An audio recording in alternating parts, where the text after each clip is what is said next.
अस्सलाम वालेकुम व्यूवर्स, कैसे हैं आप सब। उम्मीद है कि ठीक होंगे। अल्हम्दुलिल्लाह मैं भी बिल्कुल ठीक हूँ।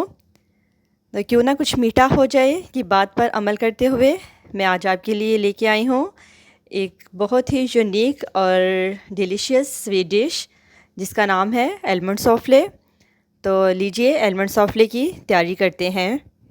आलमंड सौफ़ले बनाने के लिए मैंने लिया है 5 कप दूध, 1 एंड हाफ़ कप चीनी, half packet fresh cream, 5 tablespoon cornflour, 1 egg York और 10 से 12 आलमंड्स। तो आइए हम इसकी तैयारी शुरू करते हैं। सबसे पहले एक पैन में दूध डालकर उसमें हम इस अंडे की जर्दी को अच्छे से फेंट कर मिक्स कर लेते हैं। दूध जो है वो रूम टेम्परेचर पे ही होना चाहिए, क्योंकि आप लोग जानते हैं कि अगर हम एग यॉक को गर्म दूध में शामिल करेंगे तो भी उसकी गिल्टियाँ सी बन जाएंगी और ठंडे दूध में वो अच्छे से मिक्स नहीं होगी। इसलिए हम सबसे पहले दूध में अंडे की जर्दी को अच्छे से मिक्स कर लेते हैं। इसके साथ ही मैंने 5 टेबलस्पून कॉर्नफ्लोर में थोड़ा सा दूध शामिल करके उसका पेस्ट बना लिया है। अब इस कॉर्नफ्लोर के पेस्ट को भी मैं यूँ ही इस दूध में शामिल करके इसको अच्छे से मिक्स कर लूँगी। तो दूध में अंडे की जर्दी और कॉर्नफ्लोर मिक्स करने के बाद इसको हम चूल्हे पर चढ़ा देते हैं। तो बिस्मिल्लाहिर्रहमानिर्रहीम इस मिक्सचर को पकाना शुरू करते हैं।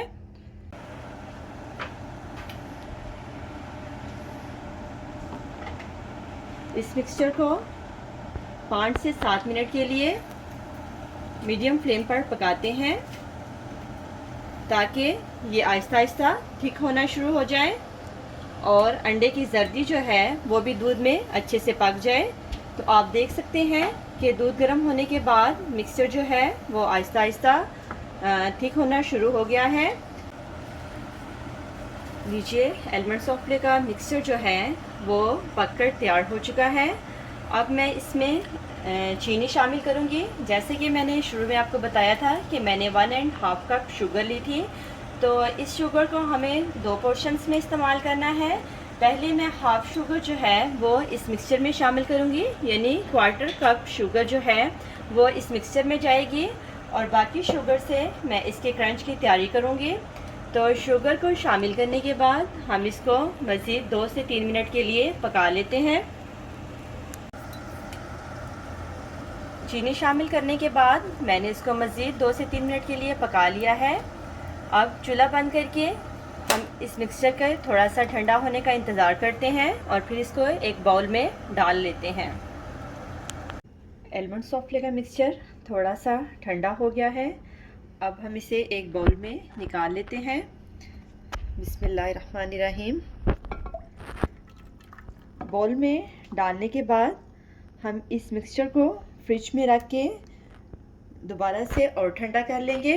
व्यूवर्स, एक चीज़ का ख्याल रखिए कि आपने इस मिक्सचर को बहुत ज़्यादा ठंडा करना है। जब ये चिल कोल्ड हो जाएगा तो ये खाने में बहुत ज़्यादा मज़ेदार लगेगा।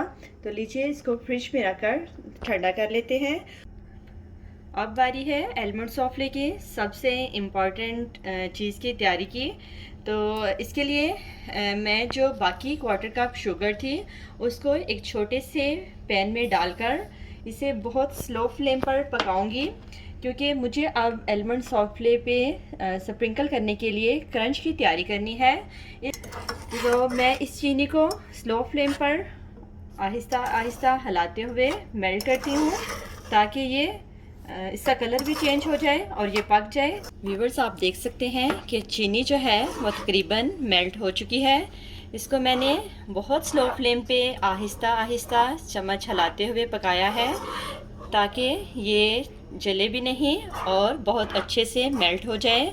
तो जो ही चीनी जो है वो सारी मेल्ट हो जाए और अपना कलर जो है वो चेंज करने लगे तो आपने क्या करना है, जब हमारे पास 10 से 12 बादाम थे उनको इसमें शामिल कर देना है। अब हम चीनी और बादाम को पकाएंगे इतना कि चीनी जो है वो पककर डार्क ब्राउन हो जाए और बादाम जो हैं वो भी अपनी खुशबू छोड़ने लगे और चटकने लगे। व्यूवर्स, आप देख सकते हैं कि आलमंड सौफले बिल्कुल यूनिक इंग्रेडिएंट से तैयार होने वाली एक यूनिक सी स्वीट डिश है। और मुझे जहाँ तक मेरा ख्याल है कि बहुत कम लोग इस रेसिपी को जानते होंगे, तो इसलिए आप लोग इस रेसिपी को ज़रूर ट्राई करें और जितना हो सके इसे शेयर करें ताकि ज़्यादा से ज़्यादा लोग इस नए स्वीट डिश को एंजॉय कर सकें। तो लीजिए, हम इस चीनी को थोड़ी देर और पकाते हैं। इस दौरान आपने क्या करना है कि कोई एक प्लेट लेकर उसके ऊपर 1 से 2 ड्रॉप्स ऑयल डालकर उसको अच्छे से ग्रीस कर लेना है, क्योंकि जब ये चीनी पककर तैयार हो जाएगी तो हमें इसको ठंडा करने के लिए उस प्लेट में डालना है। तो क्योंकि जब वो जम जाएगी तो ऑयल की वजह से हमें उस क्रंच को प्लेट में से निकालने में आसानी होगी। क्रंच की तैयारी आलमंड सौफले का एक नहायत ही स्पेशल पार्ट है, इसलिए मैं इसको खसूसी तौर पर मुकम्मल तौर पर आपके सामने तैयार कर रही हूँ ताकि आप इसे बिल्कुल इसी ही तरीके से पकाएं और इसको अच्छे से तैयार कर सकें। आप देख सकते हैं कि चीनी में बबल्स उठना शुरू हो गए हैं। इसका मतलब है कि बादाम जो है वो भी रोस्ट हो रहे हैं, क्योंकि मुझे इस वक्त बादामों के पकने की बहुत खूबसूरत सी खुशबू महसूस हो रही है। क्रंच पककर तैयार है।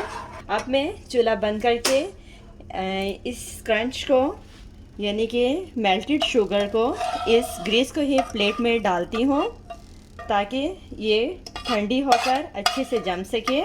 अब मैं इसको थोड़ी देर के लिए रख कर ठंडा करती हूँ, फिर इसके बाद जो है हम इसको पीस लेंगे। बाउल में इसको मिक्सचर को डालकर ठंडा करने के बाद अब आपने इस पर क्रीम की एक लेयर सी बनानी है जो कि सारी इसकी जो है सरफेस पर अच्छे से लग जाए। तो मैं इस पर क्रीम को जो है लगाती हूँ अच्छे से और इसकी पूरी एक जो है लेयर इस पर जमा देती हूँ। इसके बाद मैं आपको बताऊँगी कि आपने इसके ऊपर क्रंच को कैसे स्प्रिंकल करना है। तो पहले हम क्रीम को अच्छे से लगा लेते हैं। हाँ जी, हमारी क्रीम की तह बड़ी अच्छे से ऊपर जम गई है। क्रीम लगाने के बाद आप इसे फिर 5 से 7 मिनट के लिए फ्रिज में रख दें ताकि क्रीम भी जो है वो भी अच्छे से ठंडी हो जाए। इसके बाद जो है वो जो क्रंच हमने तैयार करके रखी थी वो जम गई है। मैं अब आपको बताऊंगी कि आपने उसको किस तरह से पीस के ऊपर स्प्रिंकल करना है। शुगर का ये मिक्सचर ठंडा होके जम गया है। ये रूम टेम्परेचर पर भी बड़ी आसानी से ठंडा हो जाता है, लेकिन अगर आपके पास टाइम कम है तो आप इसे फ्रिज में रख के भी ठंडा कर सकते हैं।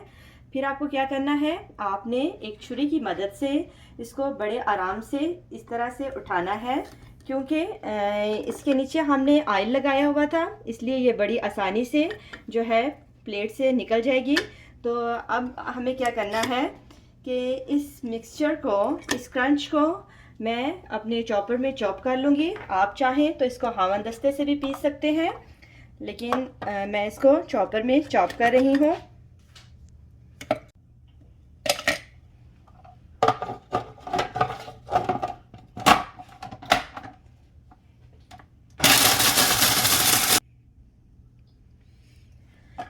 क्रंच जो है वो बड़ी आसानी से चॉप हो गया है। अब मैं इसको एक प्लेट में निकाल लेती हूँ। इसको मैंने थोड़ा मोटा मोटा पीसा है। आप देख सकते हैं कि ये शुगर और बादाम से कितने मज़े की और बहुत ही खूबसूरत सी खुशबू वाली क्रंच तैयार हुई है। हमारा ये मिक्सचर ठंडा हो गया है, जिसे मैंने क्रीम की एक मोटी सी लेयर लगाकर रख दिया था। अब मुझे क्या करना है कि जो चीनी और बादाम से क्रंच मैंने तैयार की है वो मैं अब इस पर एक बहुत मोटी सी तह सारे इस मिक्सचर के ऊपर लगा दूंगी ताकि ये अच्छे से कवर हो सके। तो व्यूवर्स, आप देख सकते हैं कि बिल्कुल यूनिक से इंग्रेडिएंट्स के साथ मैंने पहले इस मिक्सचर को तैयार किया है।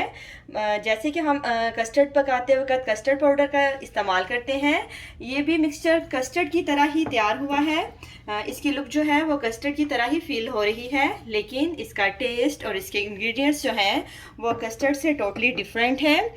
सेकेंडली एक चीज़ व्यूवर्स आप याद रखिएगा कि जो क्वांटिटी मैंने आपको बताई है आप उसे एज इट इज़ फॉलो कीजिएगा। अगर तो आप समझें कि ये एलमंड सौंफले आपकी फैमिली के लिए कम है या आपकी तरफ गेस्ट ज़्यादा हैं, तो आप इन सब इंग्रेडिएंट्स की क्वांटिटी को डबल कर लें। यानी कि मैंने इसको 5 कप दूध से तैयार किया है, तो आप 10 कप दूध ले सकते हैं और उसी रेशो से आपने बाकी तमाम चीज़ों को भी डबल कर लेना है। यानी आप 5 की बजाय 10 टेबल स्पून कॉर्नफ्लोर यूज़ करेंगे और 2 एग यॉक जो है वो उसमें जाएंगी।